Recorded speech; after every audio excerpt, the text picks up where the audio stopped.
Class 10 के सभी विद्यार्थियों, आज मैं आपको है ना जो अपने प्रैक्टिस पेपर चल रहे हैं यानी आईएमपी प्रश्नों की श्रृंखला में सेट ई देखेंगे। सेट ए से डी तक जिस बच्चे ने कंप्लीट कर लिया, मेरी गारंटी है उसकी 85% कंप्लीट हो गई है। 100% श्योर है, डंके की चोट पे कहता हूँ। ये ई और एफ जब करोगे तो 95% 96% की जवाबदारी मेरी है। ठीक है, इन बच्चों की तरह परसेंटेज वास्तव में बनानी है, तो मैं जो बता रहा हूँ वो चीज़ें पढ़ो, रियल के लफड़े में छोड़ो, और ये जो खास चीज़ें बता रहा हूँ इनको पढ़ो, क्योंकि मोस्ट टाइम पे चीज़ें ही फंस रही है। आपने 2 पेपरों में ये ट्राई कर लिया है। चलिए शुरू करते हैं। 12, 15 और 21 का एलसीएम कितना है? 420 है। द्विघात बहुपद है ax² plus bx plus c के शून्य को की अधिकतम संख्या होगी, तो यहाँ पर 2 होगी। a1/a2 इज इक्वल है b1/b2 इज इक्वल है c1/c2। तो समीकरण निकाय का इसका हल क्या होगा? तो देखो इसका हल होगा एकादित्य हल। क्या होगा? एकादित्य हल होगा। चौथे की यदि बात करें तो यहाँ पर b² - 4ac आ जाएगा। सार्वंतर की हम बात करेंगे ना, तो यहाँ पर देखिए सार्वंतर जो प्रथम पद है, प्रथम पद होता है 6, और सार्वंतर का मतलब होता है ये 9 में से 6 जाएगा तो बच जाएगा 3। यहाँ से यदि आप इनको समांतर है और इन सब का मान निकालोगे तो 4.5 आ जाएगा। क्योंकि मेरे को पूरा सॉल्यूशन देना है, इसलिए आप थोड़ा बहुत सॉल्यूशन इनका आप कर लीजिएगा, है ना भाई। बढ़िया से मेहनत करो आप, तो कोई दिक्कत नहीं है, मैं आपके साथ हूँ। कोई भी समस्या आती है तो मैं खड़ा हूँ, बिल्कुल आप तो निश्चिंत रहो, मैथ से डरो मत, अपन मैथ को डराएंगे। कि एक प्राकृत संख्या का अभाज्य गुणनखंड उसके गुणनखंडों के क्रम को छोड़ते हुए आदित्य होता है। द्विघात समीकरण का विविक्त कर ऋणात्मक हो तो मूल वास्तविक नहीं होते। समांतर श्रेणी है 3/2 1/2 माइनस का 1/2 3/2 में सार्वंतर है d बराबर माइनस को 1। यदि एक बिंदु का y निर्देशांक 0 है तो वहाँ x अक्ष पर स्थित होगा। 1 + कोट स्क्वायर का जो मान होगा वो होगा कोसेक स्क्वायर। यहाँ से हम बात करेंगे तो ये आपका हो जाएगा यहाँ से व्यापक समीकरण, व्यापक समांतर श्रेणी। ठीक है, व्यापक समांतर श्रेणी जो है उसका यह जाएगा ये a प्लस माइनस, यहाँ पर देखिए ये प्लस माइनस भी है ना, ये आपका हो जाएगा पहला। किसी बिंदु की y अक्ष से दूरी, देखिए y अक्ष से दूरी है तो कहलाएगी आपकी भुज, और x अक्ष रहती तो कोटि कहलाती। Sine square theta plus cos square theta equal होता है 1। tan 60 का जो मान होता है ना वो होता है √3, और त्रिज्य खंड का क्षेत्रफल πr² थीटा बटा 360। वृत्त के चतुर्थांश का क्षेत्रफल 1/4 πr²।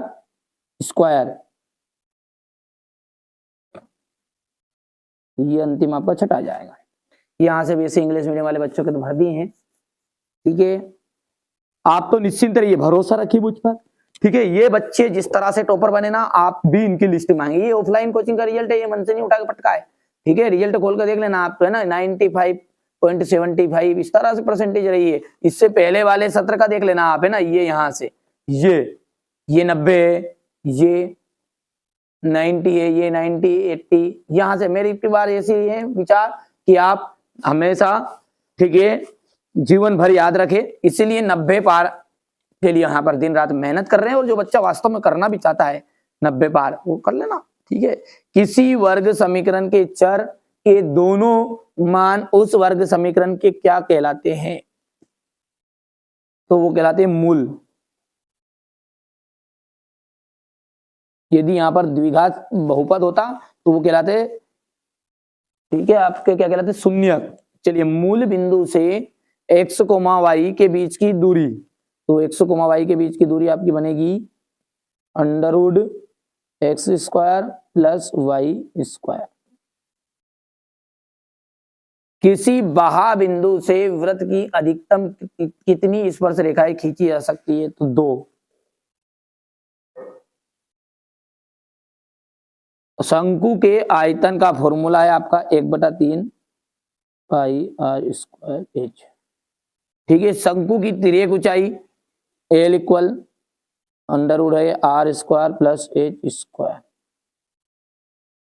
आंकड़ों की में सर्वाधिक बारंबारता वाला पद क्या कहलाता है? तो वो कहलाता है बहुलक।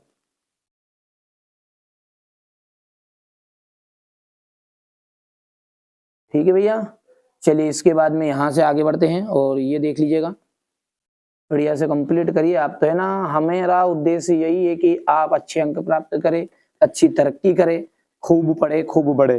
ठीक है, दो आकृतियों के आकार असमान होने पर वहां समरूप आकृतियां कहलाती है। ये बात आपकी असत्य है। देखी गई वस्तु का उन्नयन कोण दृष्टि रेखा और क्षैतिज रेखा से बने कोण होता है, जबकि वस्तु देखने के लिए अपने सिर को नीचे की ओर झुकाना पड़ता है।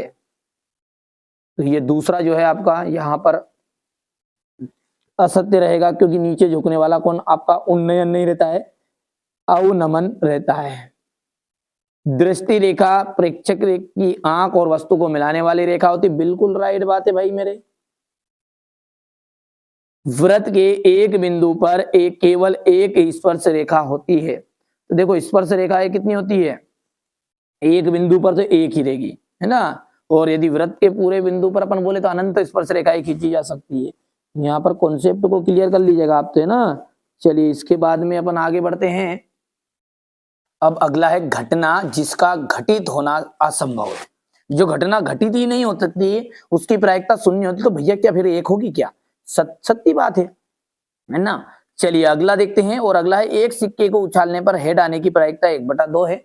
सही बात है ना, तो ये सत्य है, क्योंकि सिक्के में दो पहलू होते हैं, और दो पहले होते हैं अनुकूल बटा कुल। तो कुल कितने परिणाम है? 2 है, और अनुकूल कितना? 1, तो 1/2 प्रायिकता हो जाएगी। यहां से आप क्वेश्चन नंबर 5 के इंग्लिश मीडियम वाले बच्चे लेंगे, ठीक है, स्क्रीनशॉट बढ़िया से। यहां से अपन है ना इसकी, ठीक है, पूरे सॉल्यूशन का सीरीज में चला रहा हूं। ठीक है, जैसे ये एफ पेपर और बचा है आपका, ये सेट एफ, इस, ठीक है, सेट ए देख लीजिए आप, एक बार देख लीजिएगा, ये सेट ए है ना, ये सेट बी है, ये सेट सी है, और ये सेट आपका डी है। ये 4 सेट हो चुके हैं पहले से ऑलरेडी। ई अपना चल रहा है, अपन देख रहे हैं जो, और ए, ये जैसे पेपर होंगे पूरे, अपन यहां से क्वेश्चन नंबर 6 से लगा के 23 तक की श्रृंखला शुरू कर देंगे बढ़िया से। ये 15 दिनों के भीतर भीतर ही पूरा सॉल्यूशन मिल जाएगा। ठीक है, एक वीडियो में कम से कम 22 प्रश्न 23 प्रश्न का सॉल्यूशन रहेगा, 1 से 2 घंटे की वीडियो रहेगी। अब आपके स्तर से देख लेना है ना भैया। चलिए आगे बढ़ते हैं, और यहां से क्वेश्चन नंबर जो 8 है, ये हो गया क्वेश्चन नंबर 8। ठीक है, प्ले लिस्ट को आप चेकआउट कर लीजिएगा, बिल्कुल घबराना नहीं है, आप तो बढ़िया से तैयारी करना। ये क्वेश्चन नंबर 9 है, हो गया। ये क्वेश्चन नंबर 10, ये क्वेश्चन नंबर 11 आपका, ये क्वेश्चन नंबर 11 हो गया है। यहां पर 12, ये आपका 13 है।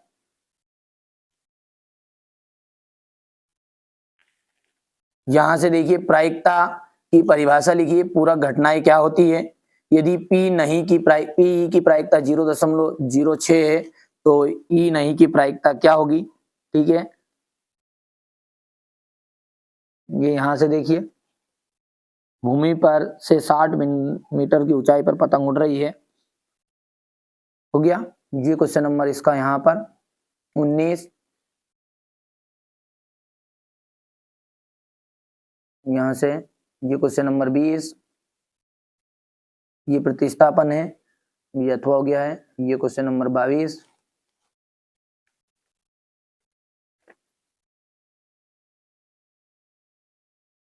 ये क्वेश्चन नंबर 23,